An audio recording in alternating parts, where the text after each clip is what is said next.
В эфире Турбаза. Сегодня речь пойдет о туристическом потенциале Восточной Абхазии и о том, как его развивать. Разговор на эту тему поддержат наши эксперты в сфере туризма Руслана Гергидава и Майя Зухба.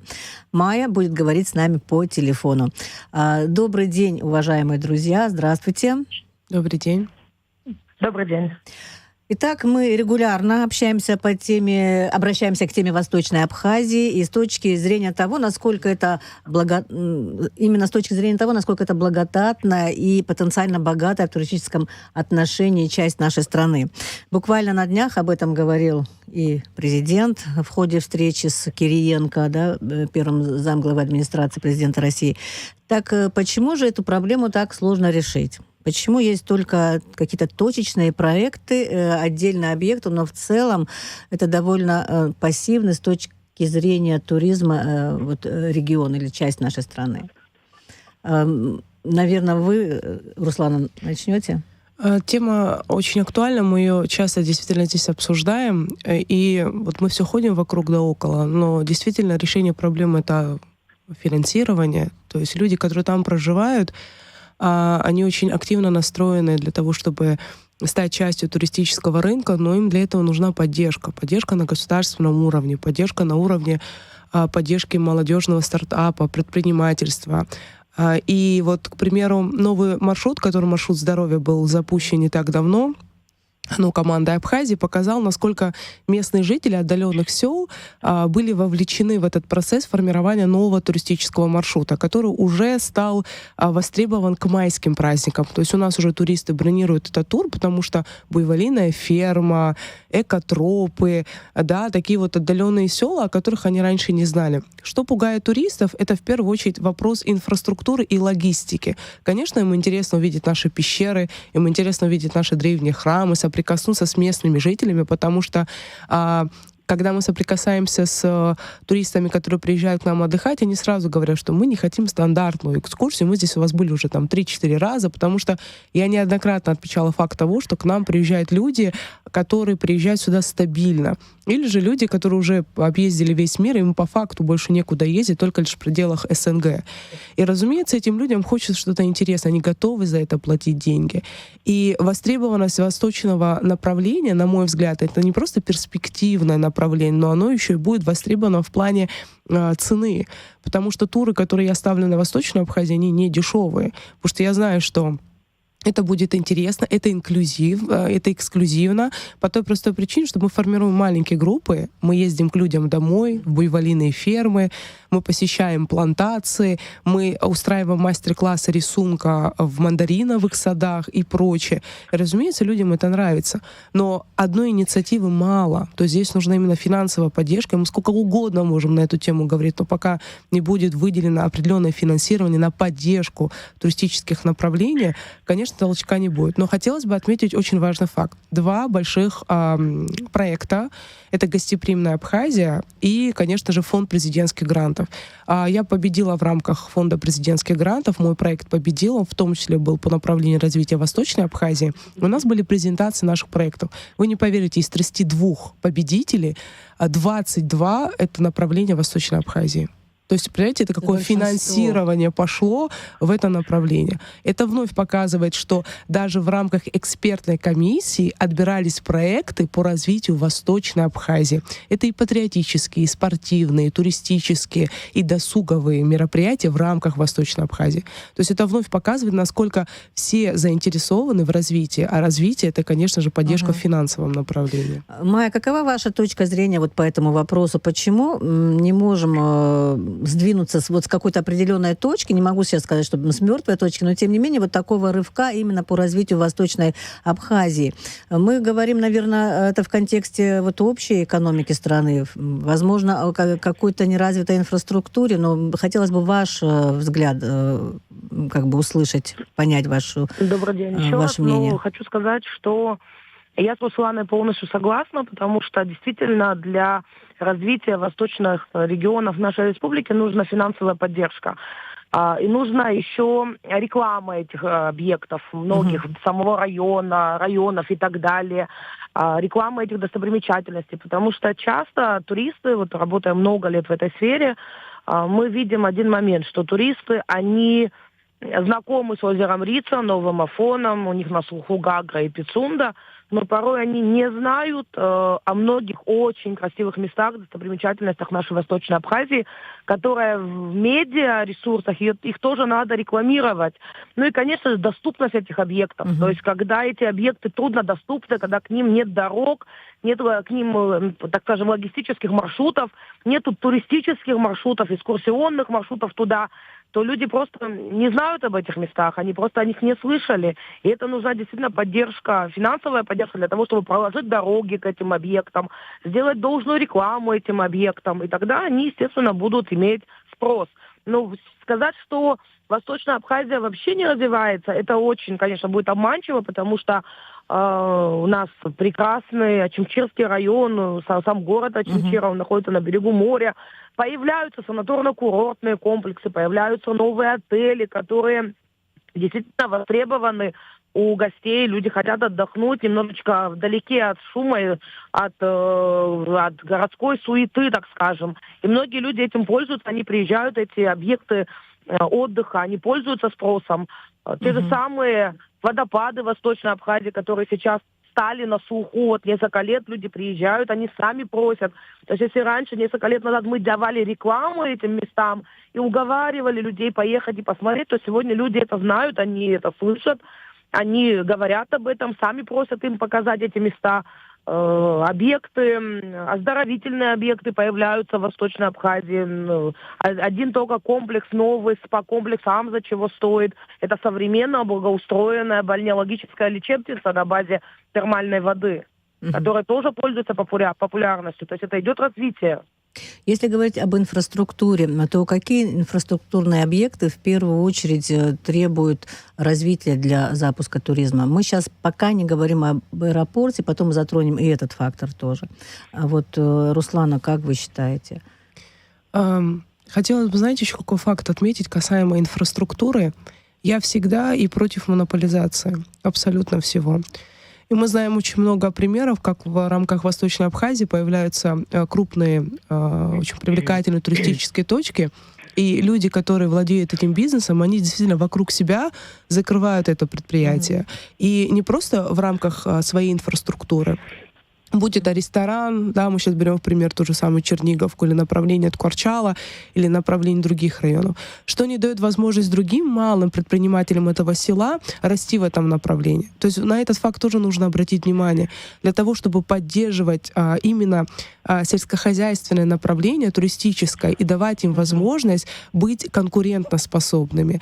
Потому что вот я недавно беседовала вот по направлению именно Галского района, я туда часто привожу туристов, и вот у меня такой возник вопрос касаемо того, где их размещать. Потому что инфраструктура, которая сейчас волнует наших туристов, это именно, а где можно остановиться. Потому что накормить это не проблема. У нас доступность кафе, у нас доступность ресторанов.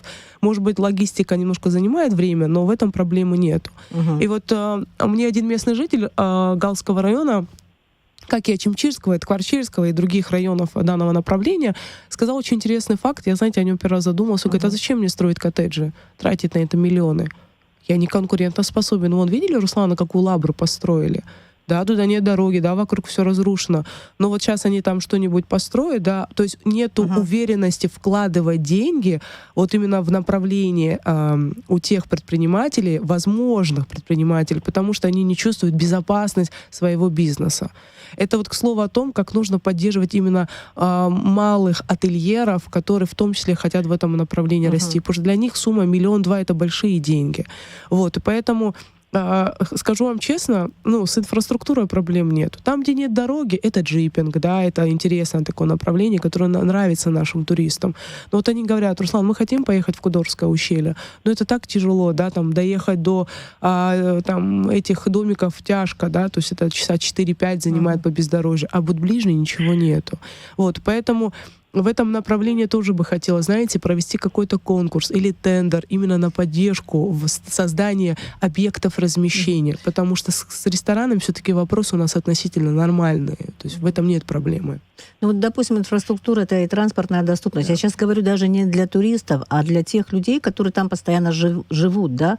Они должны работать, что-то производить, куда-то ходить на работу, где-то устраиваться. То есть одно связано с другим, и это тоже влияет на то, как гостей они могут встречать, да. Ну вот в плане. этом и есть, знаете, самая главная прелесть, когда вот мы недавно были в районе села Моква, и у меня туристка говорит: Руслана, я мечтаю вот сейчас залезть на это дерево и сорвать хурму. Я говорю: давайте я спрошу местного жителя. Нам накрыли там такой стол. Я вам честно скажу, такого вот в рамках моей практики, 12 лет в туристической сфере, в Западной Абхазии еще ни разу не было. Чтобы нас не только нам позволили на деревья залезть, понимаете, но для некоторых людей, может быть, это для нас так странно звучит, но это колоссальные воспоминания. И самое главное, вот это чувство действительно гостеприимства. Вот я ни в коем случае не хочу задеть никаких предпринимателей направления Западной Абхазии, но вот именно отношение не капиталистическое, а вот именно с такой вот чистой абхазской душой, я очень часто, и мои туристы, и мои сотрудники чувствуют именно в этом направлении, в направлении Восточной Абхазии. И это нужно поддерживать. Они не должны пытаться повторить модель Гагры или модель Пицунды или Афона. Они должны вот это сохранить. Но для того, чтобы сохранять вот эту аутентичность, их нужно поддерживать. Их нужно мотивировать финансово, понимаете? Давать гарантии. То есть как профильные ведомства, пускай это Министерство экономики, Министерство туризма, наша гильдия ательеров, они должны давать гарантию, что вы сохраняете вот эту аутентичность. Очень много людей приезжают, тратят миллионы, чтобы увидеть Прованс, увидеть старые французские села, для того, чтобы просто соприкоснуться с местными жителями, закрытыми селами. И поэтому вот я считаю, что вот эту аутентичность нужно поддерживать и не идти в глобализацию вот в этом направлении. Об этом мы неоднократно и с президентом беседовали на эту тему, и в рамках наших проектов мы просим сохранить вот этот аскетизм вокруг храмов и, конечно, аутентичность внутри наших сел. Если это поменяется, вот эта грань будет стерта, тогда это уже будет не про то абхазское гостеприимство. Майя, дополните? Ну, тут дополнить нечего, потому что Руслана очень объемно рассказала о Восточной Абхазии. Это действительно так оно и есть. Вот она вначале затронула тот момент, что у нас действительно иногда, когда люди изъявляют желание поехать в тот же самый Гальский район, Кварчельский район, и, возможно, познакомиться с этим районом поглубже, не в рамках одного дня, действительно нету объекта для того, чтобы где этих людей разместить, то есть где их действительно уложить спать, так скажем, потому что с кухней действительно у нас проблем нету. Даже если ты попал в какое-то село, в котором, по той или иной причине нету рядом ресторана, то любой местный житель накроет стол еще и получше, чем ресторан сможет это сделать. А вот уложить спать, так со всеми, так скажем, удобствами, не в каждом восточном районе Абхазии это может себе позволить. И действительно, многие предприниматели, они вправду не хотят вкладывать крупные деньги, потому что они не понимают, это рентабельно или нет. То есть у них отобьется эта сумма или не отобьется. Это очень тоже важно. То есть им нужна какая-то поддержка, какой-то импульс, толчок для того, чтобы они стали развивать. Потому что действительно Гагра, Пицунда, Новый Афон, и столица нашей Абхазии, город Сухум, это немножечко районы, где предприниматели уже избалованы тем, что спрос всегда есть. И он рождает большое количество предложений, потому что есть этот спрос. А в той части Абхазии этот спрос невелик. Его, наоборот, нужно стимулировать, мотивировать, чтобы спрос появился, и предприниматели стали активно заниматься тем, чтобы реализовывать эти потребности, которые появятся. Но для этого нужен импульс. Вот, кстати говоря, все надеялись, что вот неким импульсом экономического развития региона, я не хочу говорить, но части этой Абхазии, восточной части Абхазии, станет строительство аэропорта. Аэропорт заработал, да, пусть, допустим, пока у него какие-то свои мощности, но тем не менее, возможно, нет того эффекта, который ожидалось. Вот как вы считаете, какие факторы должны сработать, чтобы вот такой, безусловно, необходимый объект работает, да, и чтобы все это принесло свои результаты ожидаемые? С экономической точки зрения любой крупно строящийся объект, он окупается и дает возможность местным жителям окупаться в рамках 5 лет.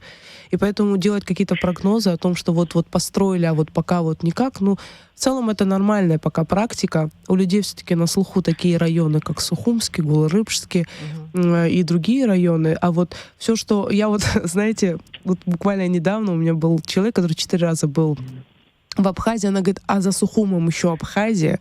Понимаете, то есть это большая... Это очень часто вопрос, да, кстати. это наша большая проблема. Вот представляете себе, когда мы в информационном поле, вот мы говорим о том, что вот мы отстаиваем наши интересы в пределах, никто не спорит, да, все знают про Абхазию, все знают про наше суверенное государство, что мы активно его строим.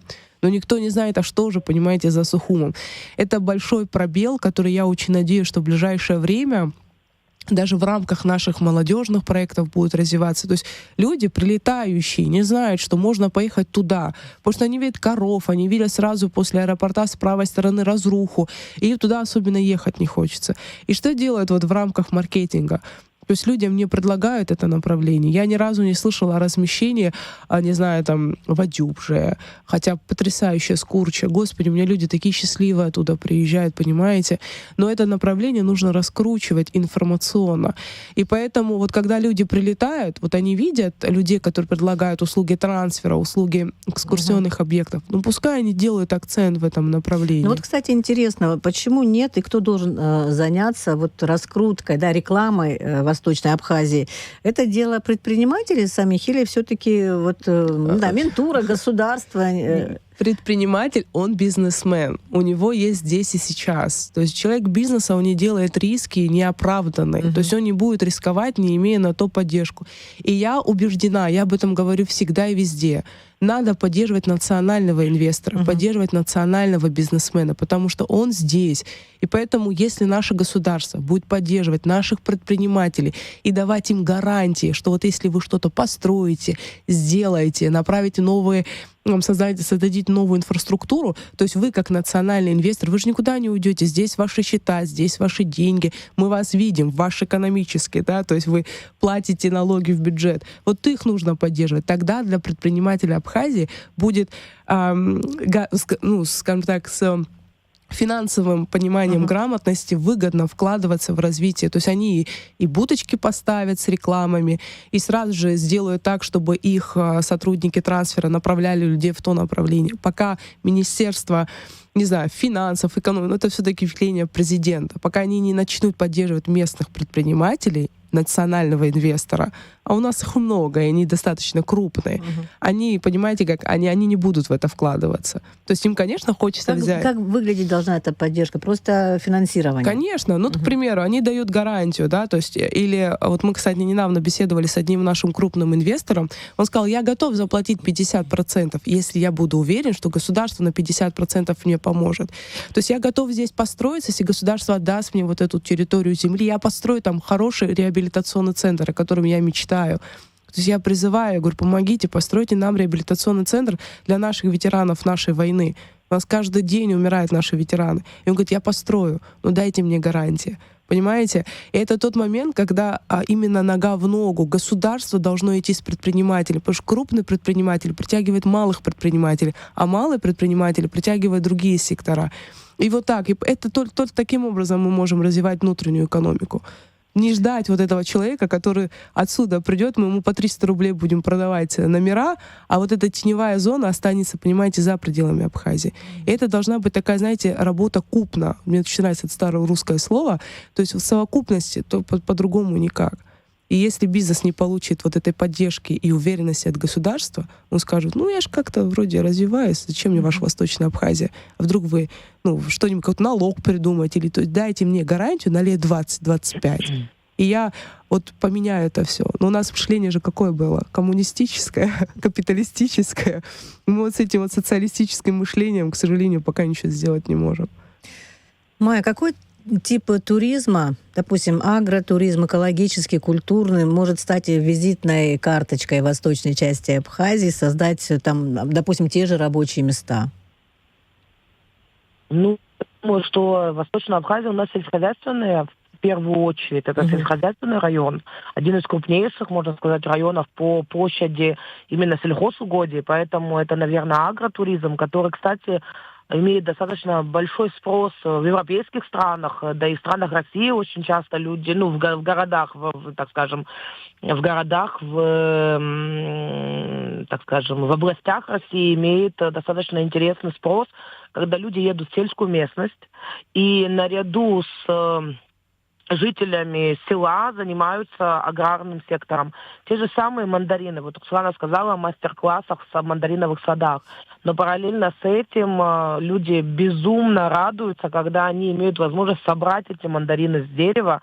И для них это особый интерес, потому что купить на прилавке магазина, что в Москве, что в Сухуми, особо не дает того эффекта, когда ты этот мандарин срываешь самостоятельно, с веточки срываешь его, вкушаешь его или кладешь в свою красивую корзинку. Это ведь особое удовольствие. И туристы это очень любят. Вот каждый осенний тур, это в первую очередь люди спрашивают, они не успели пересечь границу, они задают вопрос, а мандариновый сад мы будем посещать? То есть это один из первых вопросов. Почему бы не сделать это направление таким популярным, большим, сделать какие-то, не искать мандариновый сад у кого-то, участника, а сделать какую-то красивую мандариновую плантацию, красиво ее благоустроить и вводить туда экскурсионный маршрут. Можно сказать, спасибо, да, можно сказать, что, Руслана, например, вас сейчас хочу спросить, можно ли сказать, что вот именно восточная часть может быть тем, локомотивом, как мы любим говорить, развития круглогодичного туризма? Восточная Абхазия – это самое перспективное направление не только туристической индустрии Республики Абхазия, но и медицинского туризма, экологического туризма и, конечно же, агротуризма. Восточная Абхазия может принимать людей летом. Это курорты. Зимой это термальные источники, полностью доступные. Это радоновые источники. Но для меня и для моих гостей Восточная Абхазия — это направление восстановления. Это ретриты, это духовное, душевное восстановление, это реабилитация. Понимаете, Восточная Абхазия — это то направление, где человек восстанавливается и физически, и морально, и эмоционально. То есть человек, который проходит сложные жизненные этапы, зависимость, инвалидность, болезнь, депрессию, поверьте, поехав в это направление, вот у нас есть туры, ретриты восстановления. Мы их вот разработали в прошлом году, и в это направление у меня приезжает такое количество детей, которые подверглись домашнему насилию. Это детки с военных приграничных зон. Вы знаете, какие они оттуда счастливые приезжают? Потому что это соприкосновение с природой, с культурой. Это уникальный культурный код, который мы им передаем. И они действительно не только физически восстанавливаются и зимой, и летом, и осенью, и весной. Каждый раз они туда приезжают и не чувствуют, что они говорят, мы не можем искупаться на море, но зато вон какой у вас невероятный термальный источник. Поэтому это самое перспективное направление в 5 туристических маршрутах. Я напоминаю, что это обычный туризм курортный, это и оздоровительный, это и агротуризм, это, разумеется, медицинский и реабилитационный. То есть это правда, это вот направление, на которое нужно сейчас обратить внимание. И тут экономически мы можем сами себя обеспечивать. Но я напоминаю, что только лишь поддерживав тех предпринимателей, которые там уже есть. И вот построили термальный спа Амза, поддержите их. Они построят там рядом реабилитационный центр или какой-нибудь центр размещения или же ресторан. Просто поддержите. Это вот действительно одно из экономически выгодных направлений нашей страны. Пока восточная часть не сильно застроена различными объектами и так далее. Но вот скажите, что лучше, застроить гостиницами или попытаться все-таки восточную часть сделать таким вот эко-зоной некой? Обязательно. Вы знаете, я когда первый раз приехала на Алтай, вдоль реки Катун, я видела такое количество деревянных домиков, которые настолько вдохновляли. И действительно, это направление должно быть эксклюзивным. То есть там все должно быть не так, как делают все, или не так, как это делают в успешных туристических направлениях, а для того, чтобы человек туда приезжал и говорил, Господи, прям как дома, вот мне хорошо. То есть это направление должно развиваться именно в направлении такого, знаете, необычного эко-направления. Эко-вилледж, типа. Да. А Майя, может быть, у вас есть какие-то свои мысли? Вот у нас буквально минутка осталась до конца программы. Что бы вы могли сказать вот по поводу того, как развивать туристический потенциал Восточной Абхазии? Может, это какие-то уникальные предложения, да? Вот уже говорили на эту тему. Может быть, тоже говорили инвестиционный климат, то есть или, возможно, строительство какого-то одного объекта, который бы вдруг стал вот таким катализатором, да, развития вот этой части страны. Что бы вы сказали, ваш взгляд? Одного объекта явно будет недостаточно для развития, так скажем, целого региона. Потому что Восточная Абхазия, она действительно уникальная. Один только Ачимчирский район, чего стоит тут и горы, и море. И это огромные, красивые территории, поэтому вот такие вот эко, так скажем, объекты размещения. Это не просто деревянные домики, к которым мы привыкли уже в Абхазии. Это красивые коттеджи, которые бы стояли на берегу горных рек. У нас прекрасные реки, и малые, и большие реки с прекрасными пейзажами, где открываются панорамные виды и на море, и на горы, и климат, и морской, и горный. Это прекрасное место для поправки здоровья, как сказала уже Руслана, и для того, чтобы перезагрузиться, отдохнуть. И такие объекты, они нужны. И для этого нужно финансовое сопровождение, в первую очередь. Спасибо, Майя. Спасибо. Вот мы надеемся, что вот так вот все вместе, и государство, и предприниматели, и население, говорить, каким-то вот образом в результате своих усилий, продуманной политики государственной, правильной, все это получится. И восточная часть не потеряет своей эксклюзивности и в то же время будет развита в туристическом отношении. О туристическом потенциале Восточной Абхазии и о том, как его развивать, мы говорили с нашими экспертами в сфере туризма Русланой Гергидава и Майей Зухба. Благодарю.